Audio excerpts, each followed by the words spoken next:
Okay, in this one I'm going to read an article that I found really interesting, and maybe you will too. That remains to be seen, but in any event, I'm going to read What Plants Are Saying About Us. Your Brain is Not the Root of Cognition from March 7th, 2023. Oh, and for those of you who are looking at the screen right now, you won't actually need to see anything unless you want to read along. I'm not going to show anything else, so you can do other things while you listen to this. I was never into houseplants until I bought one on a whim. A prayer plant. It was called a lush, leafy thing with painterly green spots and ribs of bright red veins. The night I brought it home, I heard a rustling in my room. Had something scurried? A mouse? 3 jumpy nights passed before I realized what was happening. The plant was moving. During the day, its leaves would splay flat, sunbathing, but at night, they'd clamber over one another to stand at attention, their stems steadily rising as the leaves turned vertical like hands in prayer. Who knew plants do stuff, I marveled. Suddenly, plants seemed more interesting. When the pandemic hit, I brought more of them home just to add some life to the place. And then there were more and more still until the ratio of plants to household surfaces bordered on deranged. Bushwhacking through my apartment, I worried whether the plants were getting enough water, or too much water, or the right kind of light, or, in the case of a giant carnivorous pitcher plant hanging from the ceiling, whether I was leaving enough fish food in its traps. But what never occurred to me, not even once, was to wonder what the plants were thinking. To understand how human minds work, he started with plants. I was, according to Paco Calvo, guilty of plant blindness. Calvo, who runs the Minimal Intelligence Lab at the University of Murcia in Spain, where he studies plant behavior, says that to be plant blind is to fail to see plants for what they really are, cognitive organisms endowed with memories, perceptions, and feelings, capable of learning from the past and anticipating the future, able to sense and experience the world. It's easy to dismiss such claims because they fly in the face of our leading theory of cognitive science. That theory goes by names like cognitivism, computationalism, or representational theory of mind. It says, in short, the mind is in the head. Cognition boils down to the firings of neurons in our brains. And plants don't have brains. When I open up a plant, where could intelligence reside, Calvo says. That's framing the problem from the wrong perspective. Maybe that's not how our intelligence works either. Maybe it's not in our heads. If the stuff that plants do deserves the label cognitive, then so be it. Let's rethink our whole theoretical framework. Calvo wasn't into plants either, not at first. As a philosopher, he was busy trying to understand human minds. When he began studying cognitive science in the 1990s, the dominant view was the brain was kind of a computer.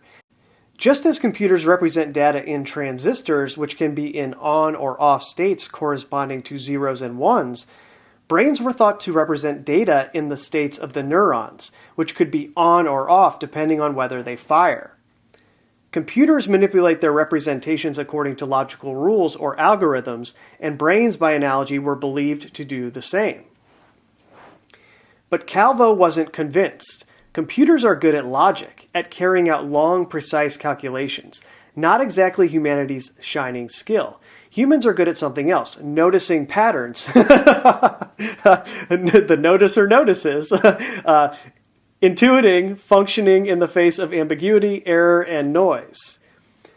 While a computer's reasoning is only as good as the data you feed it, a human can intuit a lot from just a few vague hints, a skill that surely helped on the savannah when we had to recognize a tiger hiding in the bushes from just a few broken stripes. My hunch was that there was something really wrong, something deeply distorted about the very idea that cognition had to do with manipulating symbols or following rules, Calvo says. Calvo went to the University of California, San Diego to work on artificial neural networks. Rather than dealing in symbols and algorithms, neural networks represent data in large webs of associations, where one wrong digit doesn't matter so long as more of them are right, and form a few sketchy clues. Stripe, rustle, orange, eye. The network can bootstrap a half-decent guess. Tiger. Artificial neural networks have led to breakthroughs in machine learning and big data, but they still seem to Calvo a far cry from living intelligence. Programmers trained the neural networks, telling them when they're right and when they're wrong, whereas living systems figure out things for themselves, and with small amounts of data to boot. A computer has to see, say, 1 million pictures of cats before it can recognize one, and even then all it takes to trip up the algorithm is a shadow. Meanwhile, you show a 2-year-old human one cat, cast all the shadows you want, and the toddler will recognize that kitty. Artificial systems give us nice metaphors, Calvo says, but what we can model with artificial systems is not genuine cognition. Biological systems are doing something entirely different. Now, this is just a very fascinating discussion, right? Because as the article will go into a little further down, we have this long tradition of viewing the human body in a mechanistic way. And the human minds that are taking that understanding of the body are trying to apply it to the artificial intelligence networks that they are attempting to develop. But they're finding that they cannot replicate what a human being does with these artificial systems because we are so much more than just a mechanical combination of parts that are put together in the same way that a computer is put together and given these strict inputs that a computer is given in the form of the data that you feed into it. Now, any of these so-called elites that are discussing transhumanism and the singularity all are very confident that we will reach that point eventually where the artificial intelligence becomes self-aware to the point where it would mimic our cognition. But I think this is getting at something very important here, which is that the machine is possibly not capable of becoming what we are. That might be an impossible goal that they have set out to achieve, with the caveat that maybe they might be able to develop some kind of way to inject our consciousness into a machine and in that way create a transhuman, something that would be uploaded into a vessel that would live forever. But even then you have this same problem where how do you isolate consciousness if it's not something that's contained within the brain that can be broken down into this code that could be replicated or that could be stored somewhere, right? So that's the big problem that's being discussed here. And this article is going to go into that from the perspective of what plants are experiencing. Calvo was determined to find out what that was, to get at the essence of how real biological systems perceive, think, imagine, and learn. Humans share a long evolutionary history with other forms of life, other forms of mind, so why not start with the most basic living systems and work from the bottom up? If you study systems that look way different and yet you find similarities, Calvo says, maybe you can put your finger on what is truly at stake. So Calvo traded neural networks for a green thumb. To understand how human minds work, he was going to start with plants. It turns out it's true, plants do stuff. For one thing, they can sense their surroundings. Plants have photoreceptors that respond to different wavelengths of light, allowing them to differentiate not only brightness but color. Tiny grains of starch in organelles called amyloplasts shift around in response to gravity, so the plants know which way is up. I mean, there is a lot going on in that sentence I just read, how hyper-aware these plants are. Chemical receptors detect odor molecules. Mechanoreceptors respond to touch. The stress and strain of specific cells track the plant's own ever-changing shape, while the deformation of others monitors outside forces like wind. Plants can sense humidity, nutrients, competition, predators, microorganisms, magnetic fields, salt, and temperature, and can track how all of those things are changing over time. They watch for meaningful trends. Is the soil depleting? Is the salt content rising? Then alter their growth and behavior through gene expression to compensate. Plants can distinguish self from non-self, stranger from kin. Plants' abilities to sense and respond to their surroundings lead to what seems like intelligent behavior. Their roots can avoid obstacles. They can distinguish self from non-self, stranger from kin. If a plant finds itself in a crowd, it will invest resources in vertical growth to remain in light. If nutrients are on the decline, it will opt for root expansion instead. Leaves munched on by insects send electrochemical signals to warn the rest of the foliage.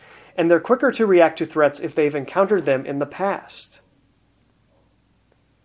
Plants chat among themselves and with other species. They release volatile organic compounds with a lexicon, Calvo says, of more than 1,700 words, quote unquote, allowing them to shout things that a human might translate as caterpillar incoming or expletive lawnmower.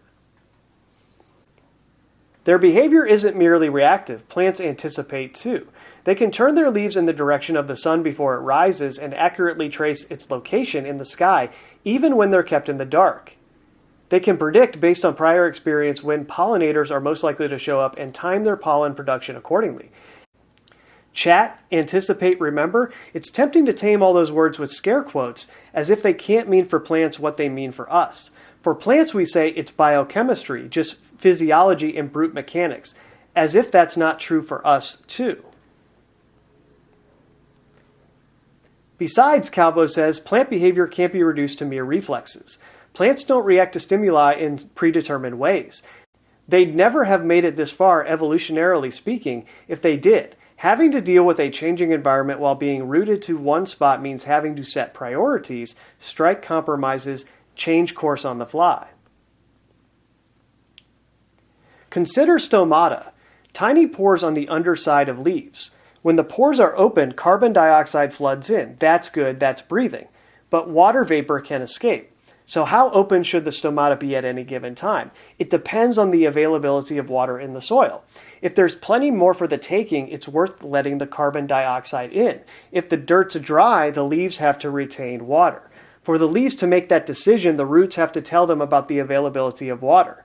The leaves communicate their own needs to the roots in turn, encouraging them, for example, to form symbiotic relationships with specific microorganisms in the soil. And of course, there is a whole world of fungi that is interacting in the soil with all of these plants, and many people speculate that the communication network is facilitated between all of these plants by the fungi that are in the soil. But that's just my layman's understanding of all this. I'm sure by that sentence, a expert like the person who is being referenced here would point to many other types of microorganisms in the soil that the plants form a symbiotic relationship with. But it's just always interesting, that fungal connection as it relates to mushrooms especially, and how certain species of mushrooms are able to alter our perception and our dimension when we ingest them. That really gets at the whole point of this article, which is that species of fungus is intelligent to the point where when you ingest it, it interacts with your physiology to explain something to you, to show you something. And that in and of itself should give us some pause as it relates to everything that we put into our bodies and all of the plants that we eat. And that really does some damage to the vegan narrative, which is so heavily based on the idea that, well, these plants are not only better for the environment, but they're better for your body because they're not alive in the same way that these animals are. And it's like, no, they're very much aware and alive, just in a different way. They don't have the brain that we have. They don't have the storage for the amount of information that we are capable of storing in the form of the hard drive that exists in our brain. But as this is going into here, they're storing that information in a different way, to the point where they can make decisions based on how much water is in the soil to open up the receptors that they have to allow various things into the being. In the same way that we do it as we regulate our blood sugar and hydration levels. That's a feedback loop that is operating in the same way that this plant is operating. If a plant could respond to sensory information on a one-to-one basis, when the light does X, the plant does Y, it would be fair to think of plants as mere automatons, operating without thought, without a point of view. But in real life, that's never the case. Like all organisms, plants are immersed in dynamic, precarious environments, forced to confront problems with no clear solutions, betting their lives as they go. A biological system is never exposed to just a single source of stimulation, Calvo says. It always has to make a compromise among different things. It needs some kind of valence, a higher level perspective, and that's the entry to sentience. Sentience. Are plants clever? Maybe. Adaptive? Sure. But sentient, aware, conscious? Listen closely and you can hear the scoffing. To feel alive, to have a subjective experience of your surroundings, to be an organism whose lights are on in someone's home, that's reserved for creatures with brains, or so says traditional cognitive science. Only brains, the theory goes, can encode mental representations, models of the world that brains experience as the world. As John Malat, a biologist at the University of Washington, and colleagues put it in their 2021 critique of Calvo's work, debunking a myth, plant consciousness, to be conscious requires experiencing a mental image or representation of the sensed world, which brainless plants have no means of doing. And you can see how that is so arrogant of a group of scientists to state in this way, because they're viewing it as if, okay, a human being has this brain and we are capable of projecting an image in our imagination through the way that the brain operates, and that is what sentience is. But you ignore the seemingly likely possibility that something without a brain would be capable of being sentient and creating the same image in a form of imagination that is stemming from a different sensory perception system that doesn't have a brain. In other words, a tree might be capable of imagining scenes in the future. It would just present itself in a different way. It might not necessarily be an image in the way that we would see an image of a future, in the way that we have the ability to project our stream of consciousness both into the past and into the future. Into the past is our memories. Into the future is the projections of what might be possible in the future.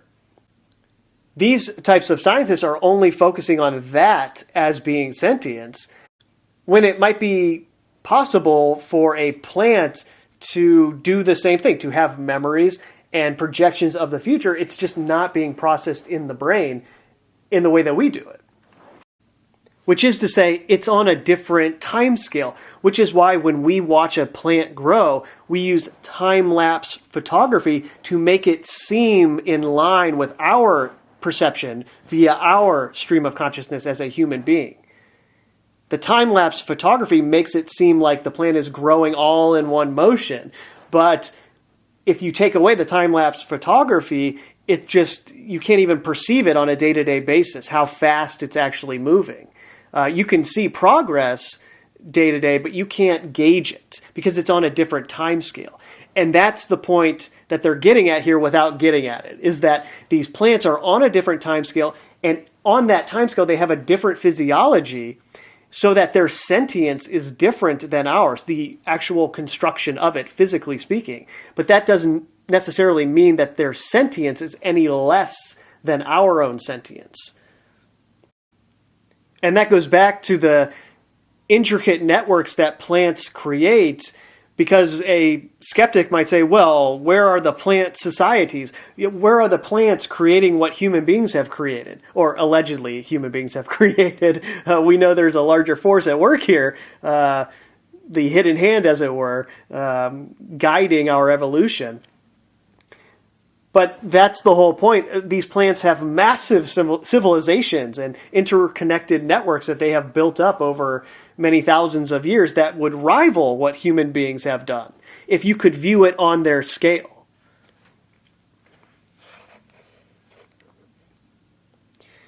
But for Calvo, that's exactly the point. If the representational theory of the mind says that plants can't perform intelligent cognitive behaviors, and the evidence shows that plants do perform intelligent cognitive behaviors, maybe it's time to rethink the theory.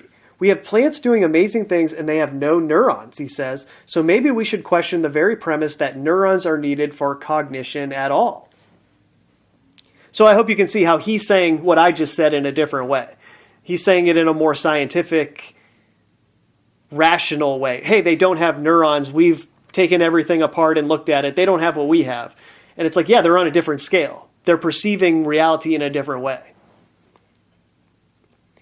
The idea that mind is in the brain comes to us from Descartes. The 17th century philosopher invented our modern notion of consciousness and confined it to the interior of the skull. He saw the mind and brain as separate substances, but with no direct access to the world. And incidentally, this is where modern allopathic medicine comes from as well.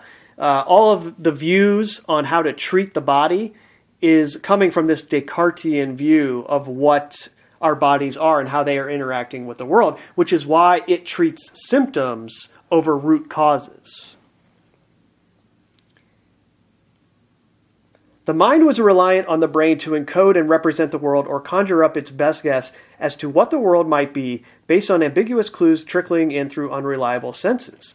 What Descartes called cerebral impressions are today's mental representations. As cognitive scientist Di Paolo writes, Western philosophical tradition since Descartes has been haunted by a pervasive mediational epistemology, the widespread assumption that one cannot have knowledge of what is outside oneself except through the ideas one has inside oneself. Modern cognitive science traded Descartes' mind-body dualism for brain-body dualism. The body is necessary for breathing, eating, and staying alive, but it's the brain alone in its dark, silent sanctuary that perceives, feels, and thinks. And we just intuitively know at this point how that is not it, in the sense that our perception is taking place in such a broader way via everything that makes up the body. That's why we say we have a second brain in the gut. And we say, oh, use your gut when we're talking about thinking, because we know intuitively that there are other factors influencing our perception and understanding of the world in ways that are only subconscious because of what's going into the mind processor via information from the media. The idea that consciousness is in the brain is so ingrained in our science, in our everyday speech, even in popular culture, that it seems almost beyond question. We just don't even notice that we are adopting a view that is still a hypothesis, says Luis Barrett, a biologist at the University of Lethbridge in Canada who studies cognition in humans and other primates. Barrett, like Calvo, is one of an increasing number of scientists and philosophers questioning that hypothesis because it doesn't comport with a biological understanding of living organisms. We need to get away from thinking of ourselves as machines, Barrett says. That metaphor is getting in the way of understanding living, wild cognition. Instead, Barrett and Calvo draw from a set of ideas referred to as 4E cognitive science, an umbrella term for a bunch of theories that all happen to start with the letter E: embodied, embedded, extended, and enactive cognition. What they have in common besides E's is a rejection of cognition as a purely brain-bound affair. Calvo is also inspired by a fifth E, ecological psychology, a kindred spirit to the canonical four. It's a theory of how we perceive without using internal representations. In the standard story of how vision works, it's the brain that does the heavy lifting of creating a visual scene. It has to, the story goes, because the eyes contribute so little information. In a given visual fixation, the pattern of light and focus on the retina amounts to a two-dimensional area the size of a thumbnail at arm's length, and yet we have the impression of being immersed in a rich three-dimensional scene. Again, this is where ideas about reality being an illusion come from, as I went into in that fight or flight video. I'll read that again because it's incredible. In a given visual fixation, the pattern of light in focus on the retina amounts to a two-dimensional area the size of a thumbnail at arm's length, and yet we have the impression of being immersed in a rich three-dimensional scene.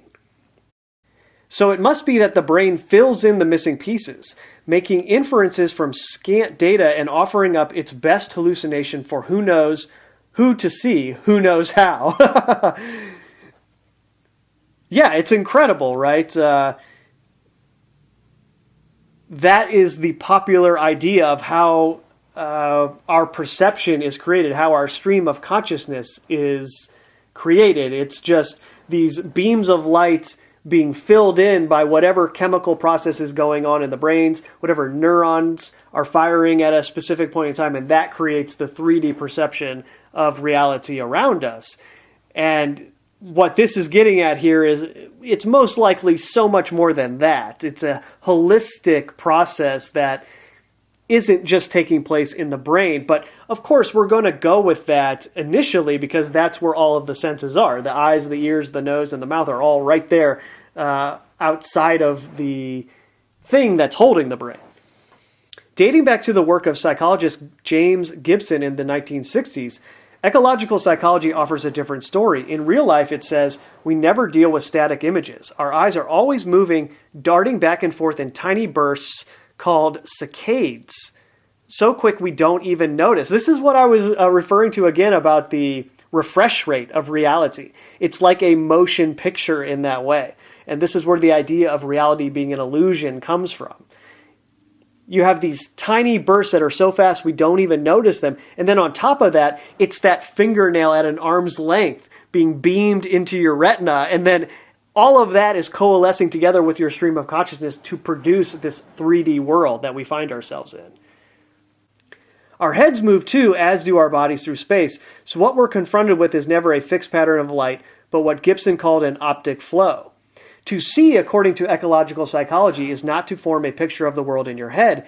It stresses that patterns of light on the retina change relative to your movements.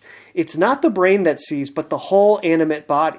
The result of seeing is never a final image for an internal mind to contemplate in its secret lair, but an adaptive, ongoing engagement with the world. That's so interesting too. The patterns of light being beamed into your eyes are changing based on your movements.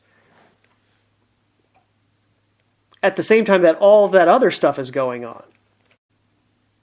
In other words, the ability to see has to involve other parts of your body if you're moving at the same time that all of that is taking place. And that movement is shifting your what you're seeing, your perception.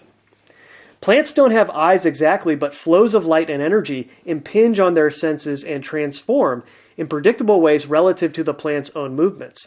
Of course, to notice that, you first have to notice that plants move. If you think that plants are sessile or stationary, Calvo says, just sitting there, taking life as it comes, it's difficult to visualize the idea that they are generating these flows. Plants appear sessile, I think that's how you pronounce that word. I've never actually seen that before, to us only because they move slowly. Quick movements, like the nightly shuffle of my prayer plant, can be accomplished by altering the water content in certain cells to change the tension in a stem or to stiffen a branch under the weight of heavy snow. Most plant movement, though, occurs through growth. Since they can't pick up their roots and walk away, plants change location by growing in a new direction. We humans are basically stuck with the shape of our bodies, but at least we can move around. Plants can't move around, but they can grow into whatever shape best suits them. This phenotypic plasticity, as it's called, is why it's critical for plants to be able to plan ahead. If you spend all this time growing a tendril in a particular direction, Barrett says, you can't afford to get it wrong. That's why prediction does seem very important. It's like my granddad said. Maybe all granddads say this. Measure twice, cut once. Phenotypic plasticity is a powerful but slow process. To see it, you have to speed it up. This is what I was referring to earlier about the time-lapse recordings. So Calvo makes time-lapse recordings in which slow and seemingly random growth blooms into what appears to be purposeful behavior. One of his time-lapse videos shows a climbing bean growing in search of a pole. The vine circles aimlessly as it grows. Hours are compressed into minutes, but when the plant senses a pole, everything changes. It pulls itself back, like a fisherman casting a line, then flings itself straight for the pole and makes a grab. That's incredible. And I've seen that happen so many times when you trellis these plants so that they grow up as opposed to out, because they're much more difficult to grow outwards and deal with than they are if they grow up. But like cucumbers are like this, beans, as they said here, tomatoes even. And you'll watch them, they'll be growing out, and then all of a sudden you move the plant closer to the trellis or whatever you're using. A trellis is a fancy word for like fencing or poles. And then they start to grow up what you put there. They can sense it and make the decision to grow in that direction, as opposed to what they naturally would do, which is just spread out on the ground.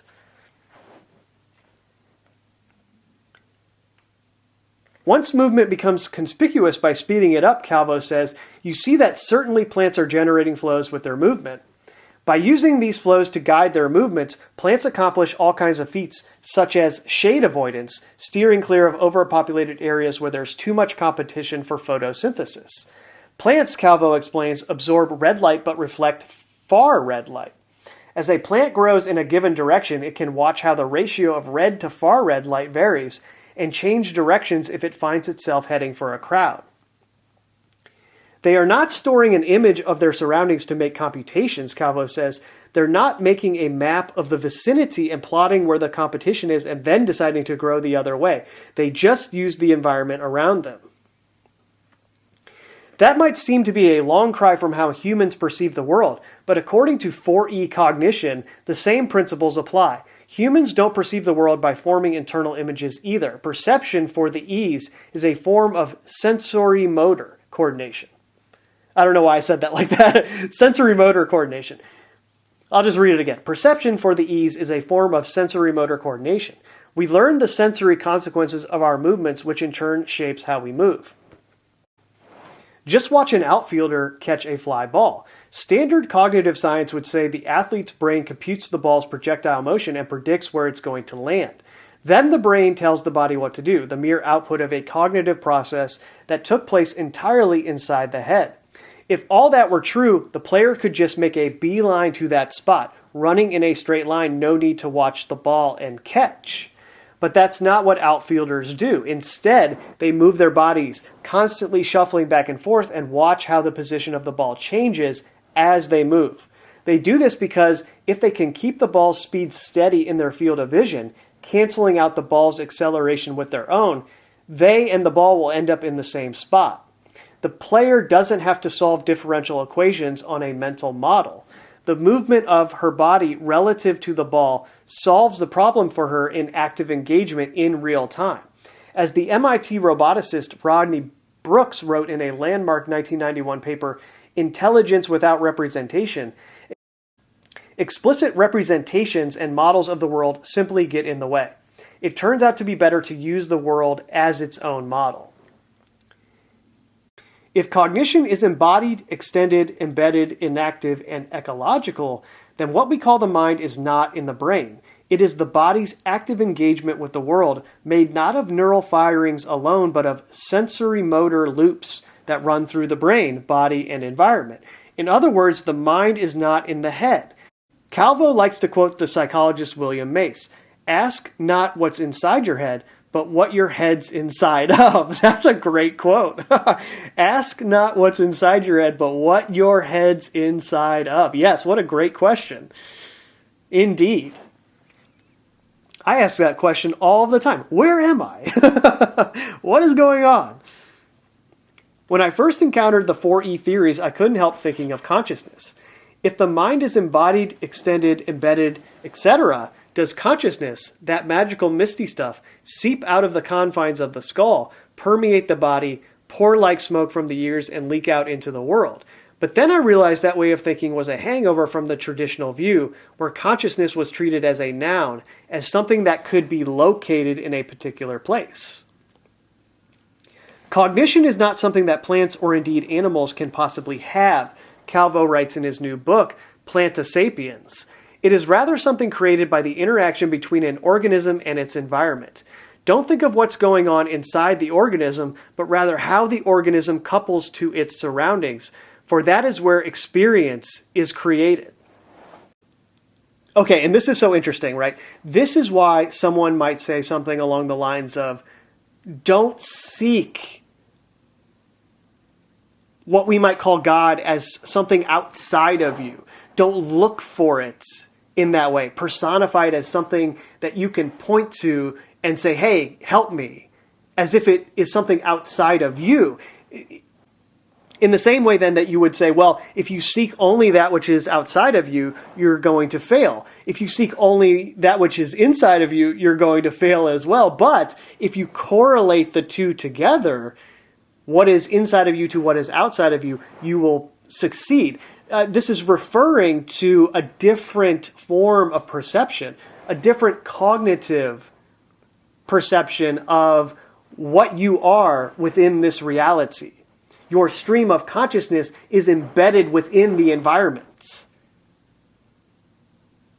And so seeking it as something outside of you is going to lead to failure in your quest to understand your place in the world better, or to become more connected to that which created both us and this world. Or at the very least, that which created our ability to contact it, to be informed by it. And if you are disconnected from that and seeking connection, this view of the world will help you perceive a way to regain that connection as you flow with the environment, as opposed to being separate from it. The mind, in that sense, is better understood as a verb. As the philosopher Alva Noe, who works in embodied cognition, puts it, consciousness isn't something that happens inside of us. It's something we do. Right? The question is posed, well, what is consciousness? You are consciousness. It's being alive, right? It's being alive and interacting in the world in awe of everything around you. That is consciousness. And then the next question is, well, where does it come from? Well, it comes from you being alive. That's it. That's the answer. You don't need to trace the source. And that's the disconnect, right? All of the mainstream scientific experts are trying to trace the source of it, to extract some kind of power from that knowledge. And it's like tracing the source is only going to disconnect you in further and further and further ways from what you're supposed to be, from just being alive. That is the source, is just being alive and aware. And we do it in order to keep on living, the need to stay alive, to tread in far from equilibrium water. That is what separates us from machines. Wild cognition, as Barrett puts it, is more akin to a candle flame than to a computer. We are ongoing processes resisting the second law of thermodynamics, she says. We are candles desperately working to relight ourselves, while entropy does its damnedest to blow us out.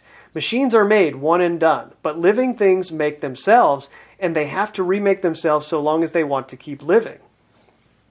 The Chilean biologists Humberto Maturana and Francisco Varela, founding fathers of embodied and inactive cognition, coined the term autopoiesis to capture this property of self-creation.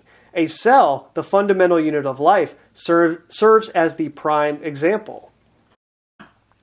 Cells consist of metabolic networks that churn out the very components of those networks, including the cell membrane, which the network continuously builds and rebuilds, while the membrane in turn allows the network to function without oozing back into the world.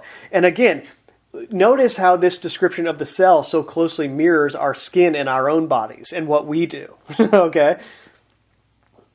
Again, scalar reality here, always keeping that context in the back of our minds. To keep its metabolism going, the cell needs to be in constant exchange with its environment, drawing in resources and tossing out waste, which means the membrane has to let things pass through it. But it can't do it indiscriminately. The cell has to take a stance on the world, to view it as a place of value, full of things that are good and bad and useful and harmful, all in quote-unquotes, where such terms are never absolute but dependent on the cell's ever-changing needs and the environment's ever-changing dynamics. These valences, Calvo says, are the stirrings of sentience. They are distinctions that carve out or enact a world in a process that 4E cognitive scientists call sense-making. The act of making valenced distinctions in the world, which allow you to draw the boundary between self and other, is the primordial cognitive act from which all higher levels of cognition ultimately derive. The same act that keeps a living system living is the act by which, as Noe puts it, the world shows up for us. You start with life, says Evan Thompson, a philosopher at the University of British Columbia, and one of the founders of the inactive approach.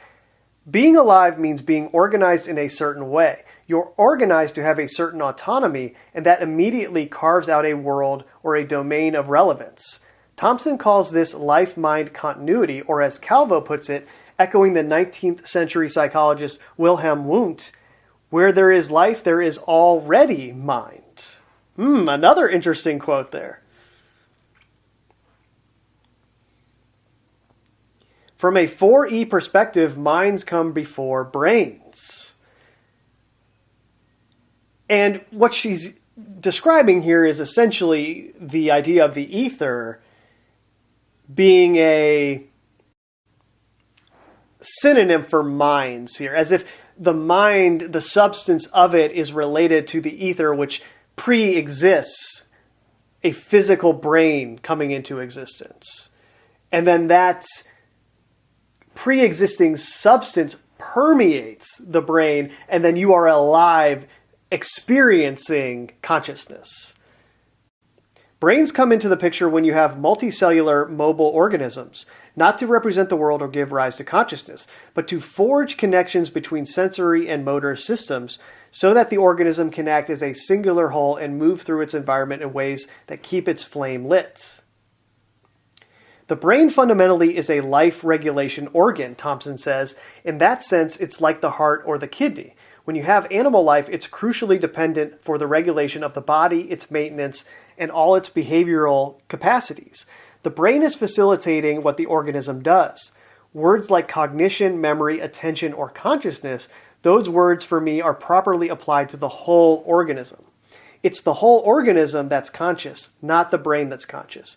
It's the whole organism that attends or remembers. The brain makes animal cognition possible. It facilitates and enables it, but it's not the location of it. A bird needs wings to fly, Thompson says, but the flight is not in the wings. Disembodied wings in a vat could never fly. It's the whole bird in interaction with the air currents shaped by its own movements that takes to the sky. Plants are a different strategy of multicellularity than animals, Thompson says. They don't have brains, but according to Calvo, they have something just as good: complex vascular systems, with networks of connections arranged in layers not unlike a mammalian cortex. In the root apex, a small region in the tip of a plant's root, sensory and motor signals are integrated through electrochemical activity using molecules similar to the neurotransmitters in our brains, with plant cells firing off action potentials similar to a neuron's, only slower. Like the human brain, the root apex allows the plant to integrate all of its sensory flows in order to produce new behavior that will generate new flows in ways that keep the plant adaptively coupled to the world. So this is essentially saying that the roots, the very tip of the root of a plant, is structured in a way very similar to the neuronal structure of our mammalian brains.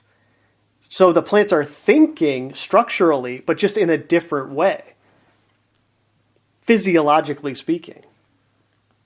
The similar roles played by an animal's nervous system and a plant's vascular system help explain why the same anesthetics can put both animals and plants to sleep, as Calvo demonstrated using a Venus flytrap in a bell jar. Normally, the plant's traps snap shut when an unfortunate insect triggers one of its sensor hairs, which protrude from the trap's mouth like shark's teeth. Actually, the clever plant awaits the triggering of a second hair within seconds of the first before expending the costly energy to bite. Once closed, it awaits 3 more triggers to ensure there's a decent bug buzzing around in there before it releases acidic enzymes to digest its meal. This is the insanity of the food chain here, poking its head into the discussion where we have this plant that traps little insects in it and consumes them. Again, was this a natural creation that's always existed on planet Earth, or did something else genetically alter a plant to create a Venus flytrap and other plants like it, and then up the food chain they went? I don't know about all that. Well, it's tough to say. Once closed, it awaits 3 more triggers to ensure there's a decent bug buzzing around in there before it releases acidic enzymes to digest its meal. Calvo sums it up: they can count to 5. Using surface electrodes, Calvo watched as the triggered hairs sent electric spikes zapping through the plant, sparking its motor system to react. With anesthesia, all of that stopped. Calvo tickled the trap's hairs and it just sat there, its mouth agape, the electrode reading flatlined. The anesthesia prevents the cell from firing an action potential, Calvo explains. That happens in both plants and animals. It's not that the anesthetic is turning down the dial of consciousness inside the brain or root apex. It's just severing the links between sensory inputs and motor outputs, preventing the organism from engaging as a singular whole with its environment. Once woken, though, the groggy Venus flytraps quickly return to their usual behavior, right? So anesthesia works on this plant in the same way it does a human being.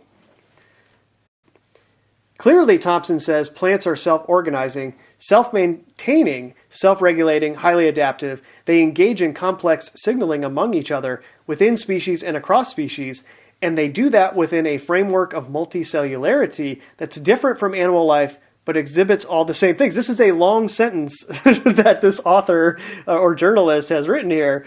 We could use a period there.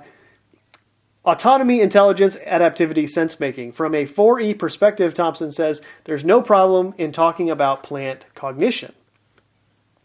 In the end, Calvo's critics are right. Plants aren't using brains to form internal representations. They have no private conscious worlds locked up inside them. But according to 4E cognitive science, neither do we. The mistake was to think that cognition was in the head, Calvo says. It belongs to the relationship between the organism and its environment. After talking with Calvo, I looked around my apartment overrun with plants. At the pothos and bromeliads, rocket trumpet vines, and staghorn ferns, at the peace lilies and crowns of thorns, snake plants, monstera, zizis, and palms, and they suddenly appeared very different. For one thing, Calvo had told me to think of plants as being upside down, with their heads plunged into the soil and their limbs and sex organs sticking up and flailing around. Once you look at a plant that way, it's hard to unsee it. That's actually an incredible way to describe plants because it's so true. All plants have the flowering part of their being exposed up in the air, and it's all flailing around so the wind can blow its seed all around. In the case of a plant that bolts at a certain point, they call it, or it actually grows this reproductive stem out from it, and then that's where all the buds flower off of it. I mean, in some kinds of plants, like lettuces do that, but other plants have the actual flowers on them that